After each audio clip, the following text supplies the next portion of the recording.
আজকের প্রথম প্রশ্ন, where did the Ahoms come from in Assam? আসামে আহমরা কোথায় থেকে এসেছে? অপশন 4টি থেকে সঠিক উত্তর হবে অপশন সি মুংমাও। আসামে আহমরা মুংমাও থেকে এসেছে। আপনার পরের প্রশ্ন, the আহমস where descendants of which ট্রিব? আহমরা কোন গোত্রের বংশধর ছিল?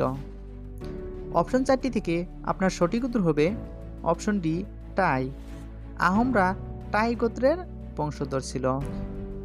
আপনার পরের প্রশ্ন, how many years did the Ahoms rule in Assam? আসামে আহমরা কত বছর শাসন করেছিল? অপশন 4টি থেকে আপনার সঠিক উত্তর হবে অপশন বি 600 বছর। আসামে আহমরা 600 বছর শাসন করেছিল।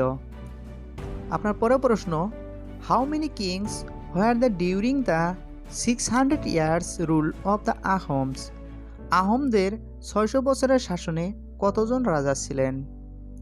অপশন 4টি থেকে আপনার সঠিক উত্তর হবে অপশন সি 39 জন। আহমদের 600 বছরের শাসনে 39 জন রাজা ছিলেন। আপনার পরের প্রশ্ন, which is the largest union territory of India? ভারতের বৃহত্তম কেন্দ্রশাসিত অঞ্চল কোনটি? অপশন 4টি থেকে আপনার সঠিক উত্তর হবে অপশন সি লাদাখ। ভারতের বৃহত্তম কেন্দ্রশাসিত অঞ্চল হয়েছে লাদাখ। আপনার পরের প্রশ্ন, which city is called the Silicon Valley of India? ভারতের কোন শহরটিকে সিলিকন ভ্যালি বলা হয়? আপনার অপশন 4টি থেকে সঠিক উত্তর হবে অপশন ডি বেঙ্গালুর। ভারতের বেঙ্গালুর শহরটিকে সিলিকন ভ্যালি বলা হয়।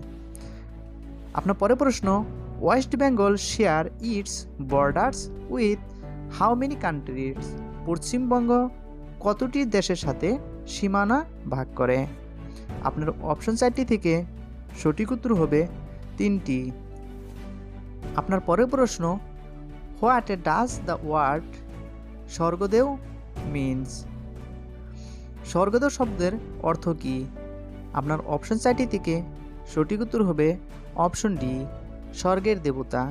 স্বর্গদেউ শব্দের অর্থ হয়েছে স্বর্গের দেবতা। আপনার পরের প্রশ্ন, হোয়েন ইজ অহম দিবস অর সুকাপা দিবস সেলিব্রেট? কখন অহম দিবস বা সুকাপা দিবস উদযাপন করা হয়? আপনার অপশন 4টি থেকে সঠিক উত্তর হবে অপশন সি 2 ডিসেম্বর। 2 ডিসেম্বর তারিখে অহম দিবস বা সুকাপা দিবস পালন করা হয়। আপনার পরের প্রশ্ন, silica lake is located in which Indian state? Silica হ্রদ ভারতের কোন রাজ্যে অবস্থিত? আপনার অপশন 4টি থেকে সঠিক উত্তর হবে অপশন এ উড়িষ্যা। সিলিকা হ্রদ ভারতের উড়িষ্যা রাজ্যে অবস্থিত। হ্যালো বন্ধুরা, আজকের জন্য এতটুকুই। আশা করছি আজকের প্রশ্ন উত্তর আপনাদের অনেক ভালো লাগছে এবং এমন ইম্পর্টেন্ট জিকে পাওয়ার জন্য আমার চ্যানেলটিকে সাবস্ক্রাইব করে ঘন্টা বাটনটি অন করে রাখুন। ধন্যবাদ।